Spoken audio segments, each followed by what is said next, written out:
and welcome to the program. I'm DEJI360. The verdict of the 2023 presidential election petition tribunal is still a big talking point in the country. On Wednesday, September 6, the five-member panel led by Justice Haruna Samani upheld President Bola Tinubu's victory by dismissing the petitions of Atiku Abubakar, the presidential candidate of the PDP, and his Labour Party counterpart Peter Obi, as well as that of the Allied People's Movement, APM. In the 12-hour judgment, the court struck out allegations of overvoting, offloading of fictitious results, and non-compliance with the Electoral Act. It also dismissed the contention of the petitioners that Tinubu should have scored 25% of the votes in Abuja to be declared winner of the election. Now, the judges also held that the two main petitioners failed to tender even a single polling unit result issued by INEC to their polling unit agents to support their claim of manipulation of election results by the Commission. The judgment has, of course, generated heated debates and mixed reactions across the country.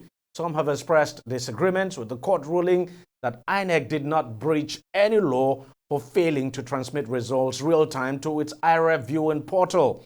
Now, both Atiku Abubakar and Peter Obi have said they are heading to the Supreme Court to challenge the ruling.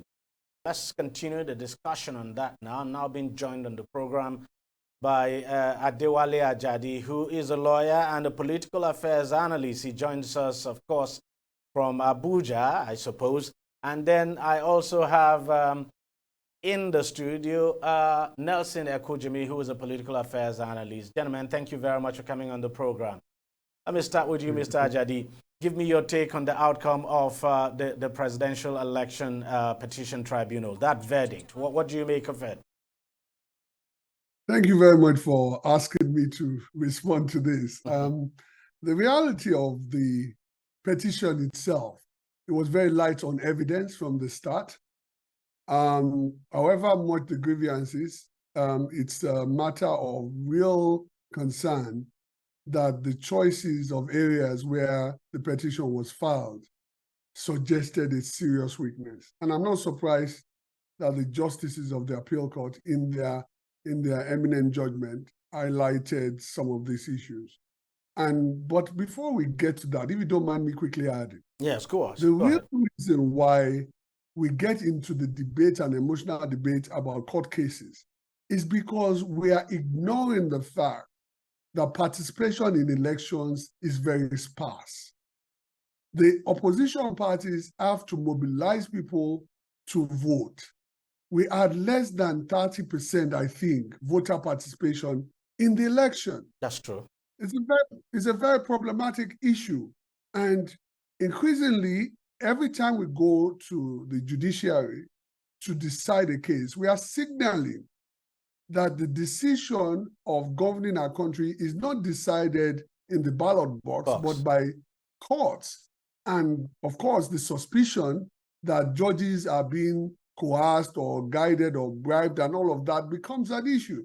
Really and truly, it starts from the beginning, where we should really focus on, which is ensure that people vote.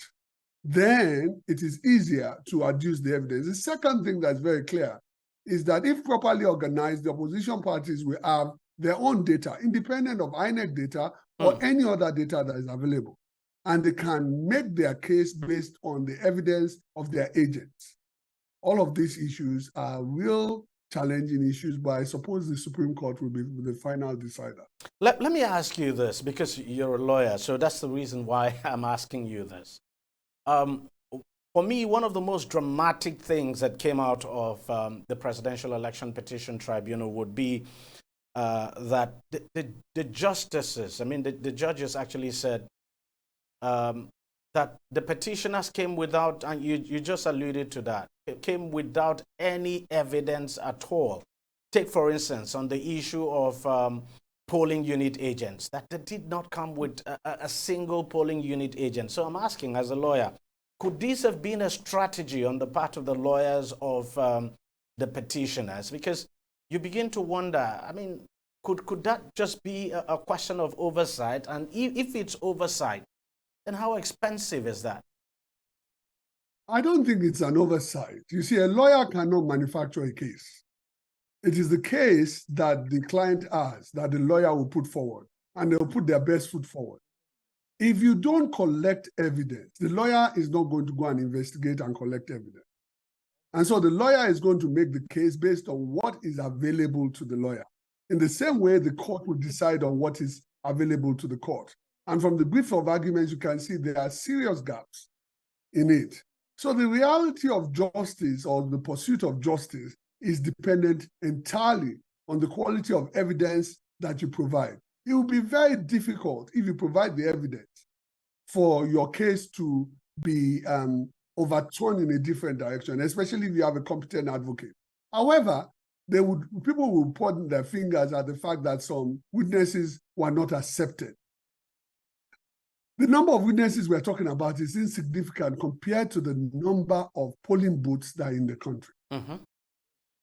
So it's a phenomenal thing. That technical issue is actually insignificant. Even if you accepted all of those people, the overwhelming number of evidence that is required to establish the case in a material manner was not on the paper, was not before the judge, was not adduced as evidence. And I think that they suspected this. That's why they went to choose the issues of the qualification of the candidate of the APC to contest the election. Mm-hmm. So that was to spread their risks widely. Mm-hmm. And unfortunately, the justices were not persuaded, and they were not persuaded firstly on evidence, but even on sentiment. And in some ways, the hope was that some kind of groundswell of sentiments, especially the kind of sentiments we have seen online, will become, and in the public discourse, will become persuasive, and especially because the international community seemed to be echoing those sentiments, especially the EU case. Yeah. So they thought that this would be persuasive. I think that we have seen that it was not persuasive to the justices of the appeal court. Okay, let me come to you, Nelson. From a political perspective now, give me your take on the outcome of the tribunal verdict, the outcome of the presidential election petition tribunal. Well, thank you very much. The tribunal judgment, from all parameters that you can look at it, showed diligence, it showed thoroughness, and it showed that that judgment was based on the fact of on points of law. Before now, one had followed the proceedings of the tribunal, and don't forget, yours sincerely was an election observer on election day, and one followed the declaration of results from the polling stations to the ward level, R/RA, to the local government level, to the state level, as well as the National Collation Center in Abuja. So one could see clearly that this was an election that was conducted in substantial compliance with the provisions of the law. Because the law is very clear that where there's any discrepancy at any level, by the time it graduates to the other level, such discrepancies will be trashed out. That is why you see that in the states as well as the National Collation Center, the returning officer will tell you, we canceled results in XY polling units. And they have to adduce reasons. And when they come, they say there was overvoting. How do you know there was overvoting?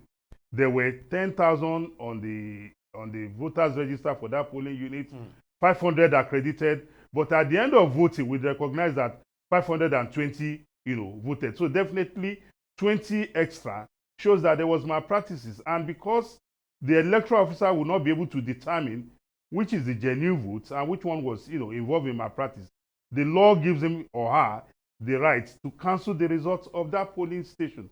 So the judgment of the court was not unexpected. A lot of us who have followed through politically and legally knew that that was where the wheel of justice will finally bat. And the judge, you can see that the justices were over. The judgment was unanimous. And for me, there were some high points of that judgment.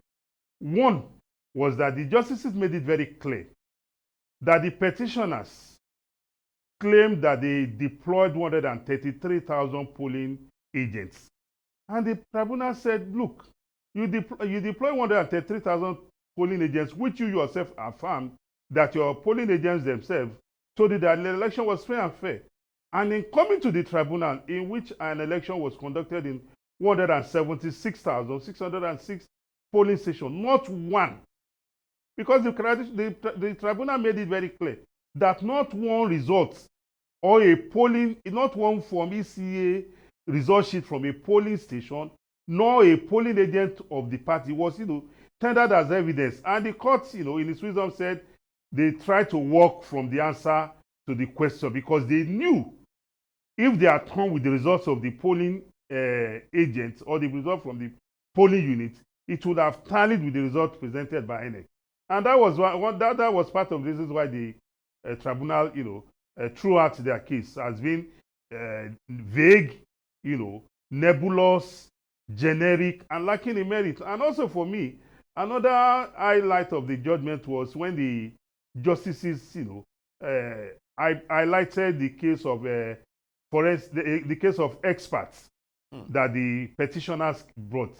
And, sadly, those experts, during the course of cross-examination, were exposed to be, party agents. Nothing stopped the petitioners from presenting their own party agents as witness, rather than trying to mislead the tribunal, by wearing the garb of an expert on those, agents. And so for me, the judgment was very, very sound.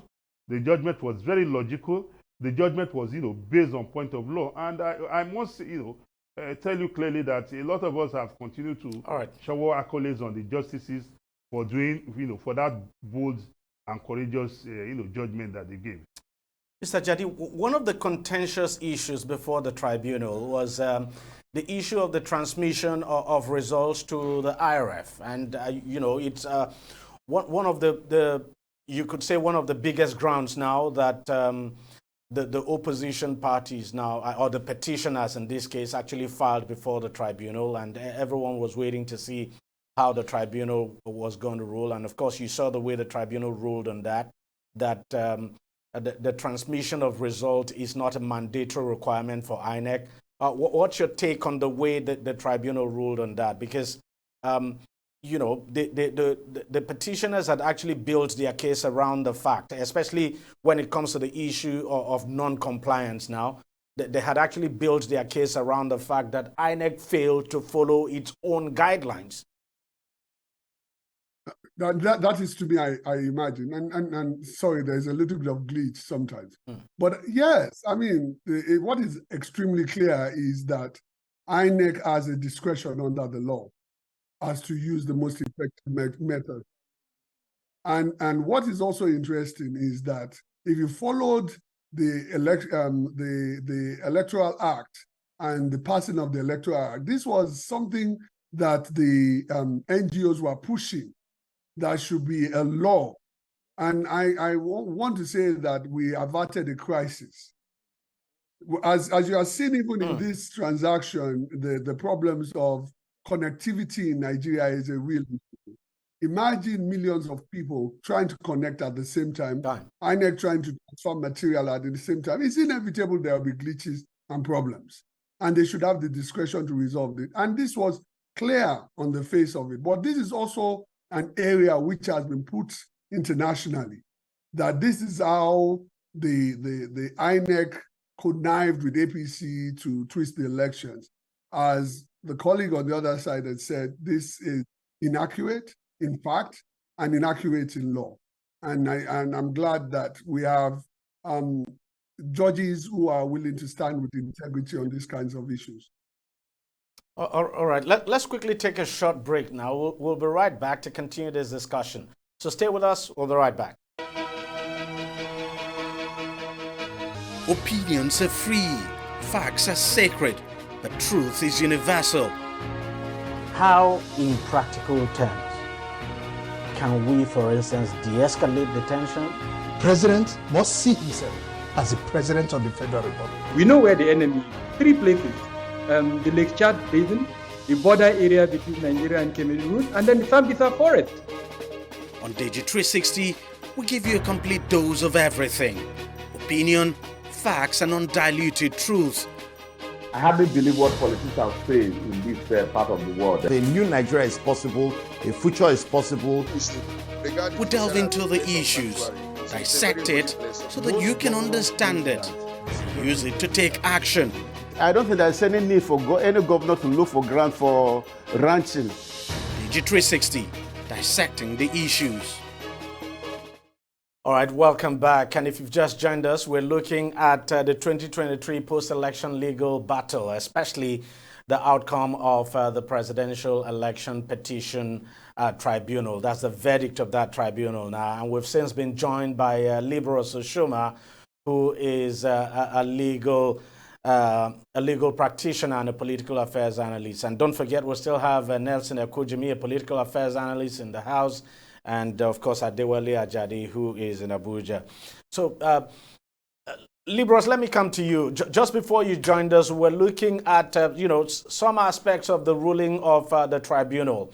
And we were talking about the issue of the transmission of results, which, if you like, formed the basis of the petitioner's claim against, INEC, saying that that the election itself did not substantially comply with the electoral guidelines and all of that, but that by failing to transmit results now real time to the IRF server, that INEC breached its own guideline, even though at the end of the day, the judges saw it otherwise. And so let me ask your take on that.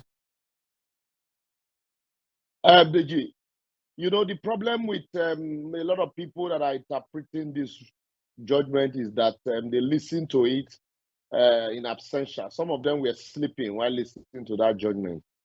Some of us actually slept in between, but some of us, I personally had to go back to sit down to read that judgment cover to cover. I think if you go to, page 640 something of that judgment, the court actually drew attention to the INEC guideline. The INEC guideline. A lot of people had looked at the section of the guidelines that talk about transmission of results online read time. But paragraph 93 of that same INEC guideline talks about collation of results. And by paragraph 93, if I can summarize what paragraph 93 of that guideline says, is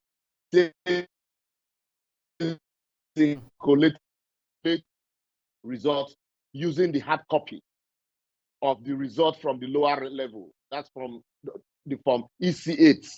You have from EC8A, from EC8B, from EC8C, and D or so.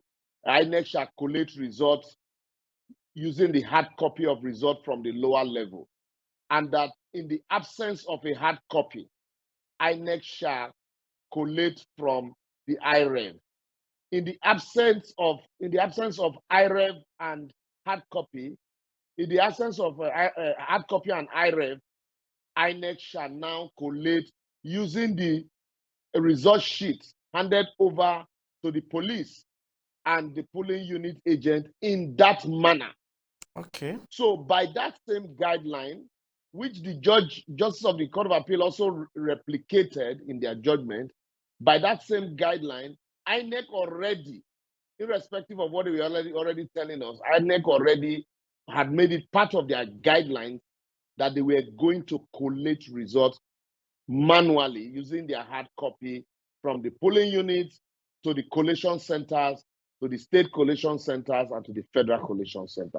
It is right there in their guidelines. So except, we are too lazy to see it. And the politicians knew. They handed them all of these guidelines. And I can tell you there, my brother, Nelson Ekujimi, a member of the bar, not the bar that the other bar, also being an observer and a stakeholder, he can attest to the fact that on the Thursday or Wednesday or Thursday before the election, these guidelines were distributed to stakeholders by INEC, in the, I think Wednesday before the election, in the stakeholders forum that INEC had with participants. But because we were too lazy to read all of them exclusively. So INEC did not flaunt any guideline because if you say INEC made provision for transmission, they also made provision for collation manually. So until that provision is expunged, and the issue of the card reader is made sacrosanct in our law book, then you can't say that INEC flouted their own guideline. It's just that we believe the INEC words much more than what they wrote down, and that was too bad. Yeah, and I think that's where the confusion is, because the INEC chairman, there are videos of the INEC chairman saying that election results will be transmitted electronically, transmitted now electronically real time to the INEC to the IREV, and that INEC did not do that. Don't we have video of INEC in 2019 saying they have that they were going to transmit results to the server, to a central server. But at the end of the day, INEC said there was no server. In 2007, INEC also said that they were going to conduct an election if that be the only thing that they did. The only thing is, look, there are guidelines to this thing. And if those guidelines are clearly spelled out, irrespective of what INEC says, I think if INEC says we are going to do this, you need to also look at the rules that they have set up to actually check if those rules are in consonance with the statement being made by them. If there are loopholes. Another thing I also said on another forum yesterday, or a few days ago, is the fact that we also, INEC has said their server or they had a glitch. And then subsequently we heard that they were attempting to hack, whatever it is, their software or whatever it is. We also, why even though some of us don't believe, I'm not an IT person to say I believe or I do not believe, we also need to admonish our people. This attempt at trying to, break into software, or do election at all costs. Hackers. We can't close our eyes to the fact that truly all of these things are not possible. They are possible, and we've seen people do it. So we also need to admonish our people. If INEC says they were going to upload results online, also another thing, INEC did not say when they were going to upload it. That's another lacuna in that regulation. And then if there is a frustration, there is an attempt to hack into the site or into their software, and that made it impossible for them to now do that, then are we going to blame them? That's another part and another area. I'm not saying that was what happened. I understand I'm just saying, we should also call out those people that will attempt to do that, because that will also rob us off of the transparency that we are all seeking. Transparency should not rest in one area alone. All those people who are hidden, because we can't bring them up now, you can't even see them. We've not been able to get sophisticated to that level to say this is where the heat came from or this is where the heat came from. I mean, even the U.S. election was tampered with. I mean, there's accusation against Russia that they hacked into, that they manipulated the election in the United States during Donald Trump's. So if we have such challenges, we also need to call out our people to say if you are involved in such an attempt. There is, and some of them might even be among those blaming, the courts now. So it is very, very, very important for us that we admonish our people, Nigerians, to that. I get your point. Nelson, very quickly, what's your own take on this whole issue of the non-transmission of results to the IRF server real time? Well, the fact remains that, like Liberals has rightly said, there is a law guiding the conduct of election. Whatever the INEC chairman or the INEC spokesman sees is irrelevant so long as it is not in tandem with the law. You also recognize that the judicial verdicts affirming the governorship of Osun State, the court made it very clear that the only document for conduct of elections for collation of results is the Form EC8A. The IREV is only for viewing. The IREV is not a collation center. And that is why the law is very clear that there's the stakeholders, except the voters who are present in the first stage, which is at the polling station system. The voter is present at the polling station. Once it leaves the polling station and it gets to the ward level, that is where collation starts. At the ward level, you have the INEC officer, the INEC collation officer, you have the party collation officer. He's no longer a party agent. Because at the ward level, that is where no collation is done on IREV, because people are not present on IREV. But for my ward, I come from a ward in Lagos State, in Agege local government, for example. At my ward level, the INEC officer for the ward level, we collect all the results of the polling station for that particular ward. And the policeman or whichever secret, the policeman and the DSS as well as the civil defense are always present there with the party agents and observers and the INEC officer. So when results are collated at the ward level, it graduates to another level called the local government level. So all the wards making up a local government, results are collated. And at this level again, the party has party local government collation officer. There is we observers are also present there. Then there is the security agencies who are also present. From the local government collation center, it moves to the state collation center. Here at the state collation center, you also have the party state collation officer. Because the transparency in the election, in the process, has been made so clear that at every level of the process, agents or the stakeholders are always present. Like I said earlier on, the only place the voter was present was at the polling station. Every other level, party agents were mandated by law to be present. And where a party raises any objection to any issue there, it has to be resolved before you can move up to another level.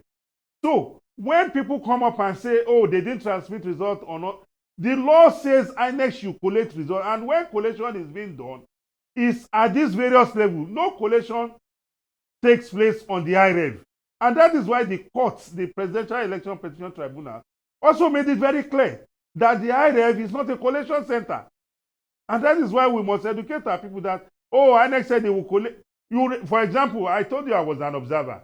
On election day, we met a lot of new voters or persons who voting polling units had been transferred. We tried as much as we could on that day to be able to assess polling station location using the INEC system. We were unsuccessful. We had to resort to manually. That, okay, where is polling unit 002? Okay, polling 002 is in this street. 003 will be in the next street. That was how we were able to even guide voters. On that day, you will also recollect that the Minister for Digital Economy, the former minister, that's Ali Patami, said there were was it about millions of attacks on the national security system. So when the Ministry of Communications and Digital Economy comes out to tell you that, it's not that they were attacking the police security system. They were even attacking INEC, and that was exactly what liberals alluded to. All right. Okay. Well, unfortunately, we seem to have lost connection with Liberals Oshoma and Adewale Ajadi. So let me continue with you, Nelson. Let's just wrap up with the issue of 25% of 25% requirement now in Abuja. The contention of the petitioners, of course, is that for a presidential candidate would require 25% of the votes in Abuja to be declared winner of the presidential election. Of course, we know President Bola Ahmed Tinubu did not get 25% of the votes in Abuja, but the argument of the petitioners, of course, is that it's a constitutional requirement. But you saw the way the tribunal ruled on that. What's your take on it? Well, the Constitution of Nigeria is very clear that Nigerians are one, they are all equal before the law. The 1999 Constitution, as amended, has stated that emphatically. So I don't know where the petitioners got that idea from, that the people in Abuja were more superior to Nigerians in any other part of the country, that you had to score 25% mandatorily in Abuja. And the judgment of the courts was very, very clear about that. That what even made it very embarrassing to the judiciary was that senior lawyers who were supposed, the judges went as far as tongue-lashing senior lawyers that who should know better joined in peddling such inanity. So for me, the issue about Abuja has been, is resolved according to law, that, the law of Nigeria does not bestow any special status on any part of the country. All states in Nigeria, including Abuja, that the law has resolved, will be treated as a state. Every citizen, the man living in Kaduna and the man living in Tagamu, as well as the man living in Buhari in Abuja, are one and the same with equal rights. And on election day, we all know that our democracy is founded on one man, one vote, one woman, one vote. Well, I think we just have to leave it there. Thank you very much, Nelson, for coming on the program. And earlier we had Libros Oshoma and Dewale Ajadi. Well, we'll take a short break now, but coming up next, we'll look at the Dangote refinery.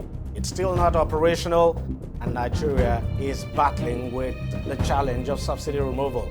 Stay with us, don't go away.